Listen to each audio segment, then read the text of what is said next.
आपके समक्ष प्रस्तुत करते हैं। इसके बाद हमें पवित्र गीता जी समझने में बहुत आसानी रहेगी।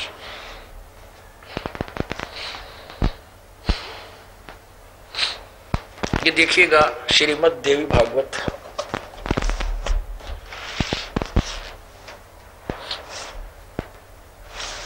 ये कहां से प्रकाशित है? गीता प्रेस गोरखपुर। फिर देखिएगा श्रीमद् देवी भागवत, सचित्र मोटा टाइप, केवल हिंदी, संपादक हनुमान प्रसाद पोदार, चिमनलाल गोस्वामी, और प्रकाशक हैं, मुद्रक हैं गीता प्रेस गोरखपुर, गोविंद भवन कार्यालय, कोलकाता का संस्थान। अब इसके 113 पृष्ठ से हम प्रारंभ करेंगे और बहुत क्लियर कंसेप्ट हो जाएगा। ये देखिएगा श्रीमद् देवी भागवत तीसरा स्कंध, यहां से प्रारंभ होता है। पृष्ठ 113 है, ये 112 है, ये 113 पर है।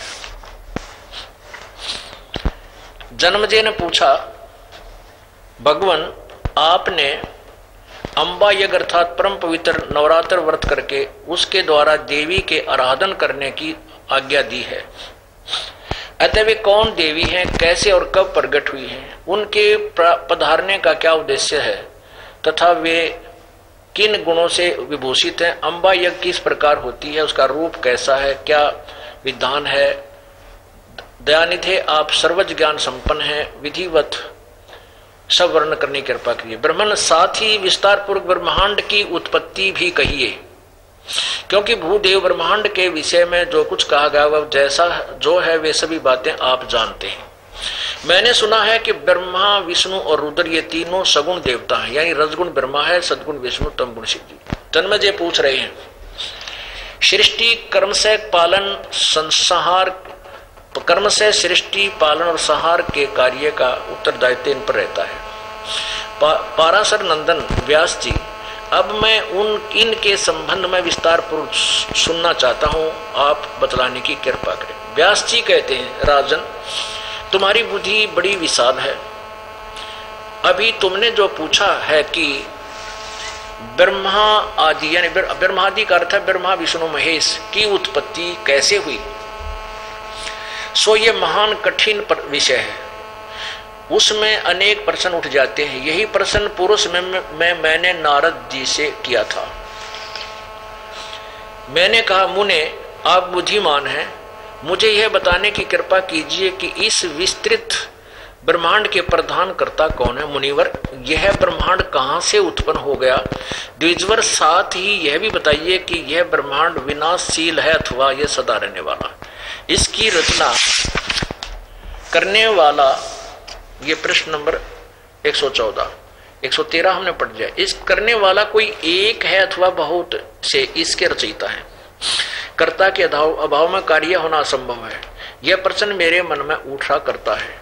कुछ लोग भगवान शंकर को परम कल्याण मानकर जगत का रचयिता बताते हैं। वे कहते हैं कि देवादिदेव भगवान शंकर अविनाशी पुरुष हैं, उनका कभी जन्म और मरण नहीं होता। वे आत्मा में रमण करने वाले हैं, देवताओं पर भी उनका शासन बना रहता है, तीनों गुण रहते हैं, वे भी उनसे वे निर्लिप्त रहते हैं। वे संसार रूपी सागर से उद्धार करने के लिए सदा तत्पर रहते हैं। अतः वे ही सृष्टि, सत्य और संहार के आदि कारण हैं। दूसरे कई लोग भगवान विष्णु की प्रशंसा किया करते हैं।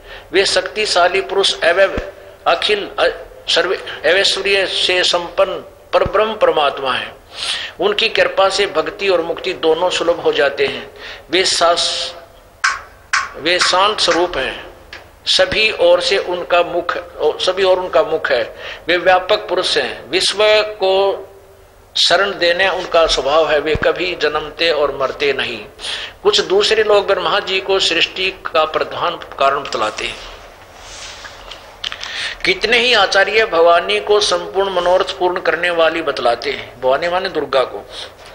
वे आदि माया, महाशक्ति एवं परम पुरुष के साथ रहकर कार्य संपादन करने वाली प्रकृति हैं। ये प्रकृति शब्द दुर्गा के लिए, ये ध्यान रखना। ब्रह्म के साथ इस काल रूपी ब्रह्म सदा शिव के साथ उनका अभेद संबंध, यानी पति पत्नी रूप है। वे सृष्टि, सतिथि और संहार कार्य में संलग्न रहती हैं। संपूर्ण प्राणियों एवं देवताओं की भी जननी है, उनका कभी जन्म और मरण नहीं होता। वैष्णवी, सांभवी, ब्राह्मी, वासवी, वारुणी, वारही, नारसी तथा अद्भुत महालक्ष्मी नाम से विख्यात है। महालक्ष्मी भी इसे कहते हैं। अब प्रश्न नंबर 115 पर, कितने ही आचार्य, अब 14 हमने पढ़ लिया, 114 पढ़ लिया। कितने मुनि श्रेष्ठ, कितने श्रेष्ठ मुनि कहते हैं कि जो निरंजन, निराकार, निर्लेप, निर्गुण, अरूप एवं व्यापक ब्रह्म है, उन्हीं से जगत की सृष्टि हुई है। कहीं कहीं वेद और उपनिषद में भी ब्रह्म तेजों में बतलाए गए हैं। वे प्रधान पुरुष हैं, हजारों मस्तकों, आंखों, कानों, हाथों, मुखों और चरणों से संपन्न है। उसका विष्णु, उस आकाश श्री विष्णु का चरण है, यह बात स्पष्ट रूप से कही गई है। विद्वान पुरुष शांत, निरंजन, विराट पुरुष को ही प्रधान बताते हैं। कुछ दूसरे प्राचीन रहस्य को जानकर लोग उन्हें पुरुषोत्तम कहते हैं। अब नारद जी क्या बताते हैं? 15 पर ही नारद जी कहते हैं कि व्यास जी, जो प्रश्न आपने पूछा, प्राचीन, नारद जी कहते प्राचीन समय की बात है, यही संदेह मेरे हृदय में भी उत्पन्न हो गया था। व्यास ने नारद जी से पूछा। अब नारद जी कह रहे हैं, व्यास जी, मेरे भी यही समस्या आ गई थी कि मेरे भी संदेह हो गया था कि ये किसने ब्रह्मांड रचा। तब मैं अपने पिता अमिश तेजस्वी ब्रह्मा जी के स्थान पर गया।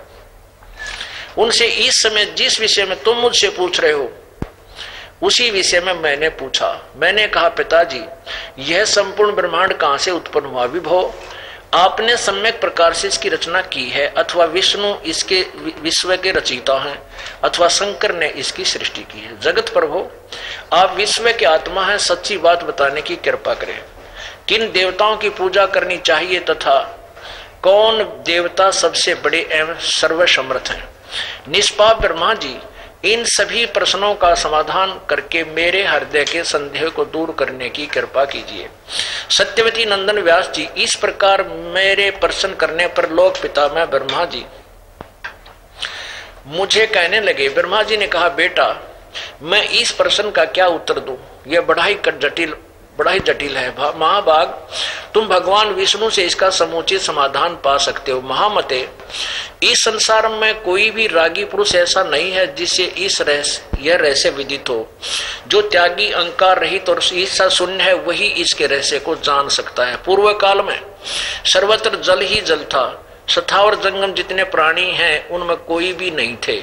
तब कमल से मेरी उत्पत्ति हुई। उस समय मुझे सूर्य, चंद्रमा, वृक्ष और पर्वत कोई भी,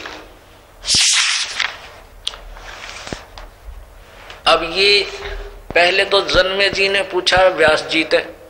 व्यास जी कहता है कि मेरे भी यही समस्या, शंका होगी थी, और मैंने नारद जी से पूछा कि ब्रह्मांड किसने रचा? इसके श्री विष्णु जी ने रचा, या शंकर जी ने रचा, या ब्रह्मा जी ने रचा, या दुर्गा ने रचा? तो नारद जी कहते मुझे भी यही शंका होगी थी, मैं अपने पिता ब्रह्मा जी के पास गया। अब ब्रह्मा जी बता रहे हैं, एक ध्यान रखना पुण्यात्माओं, जब ब्रह्मा जी कमल के फूल पर अचेत थे, फिर सचेत हुए, उससे पहले का ज्ञान ब्रह्मा जी को नहीं है। वो थोड़ा सा अटकलबाजी लगाई है। वो ये दास बताएगा, क्योंकि इस दास के पास वो सवशम वेद है, जिसमें 5वां वेद कहते हैं, वो पूरा कंप्लीट ज्ञान देता है। अब ब्रह्मा जी अपने होश में आने के बाद की जो कथा सुना रहे हैं, वो उनकी सही है। उन्होंने जो देखा सुना, वो सब कुछ एज इट इज व्यास जी ने लिपिबद्ध कर दिया। अब यहां प्रसंग आ गया कि ब्रह्मा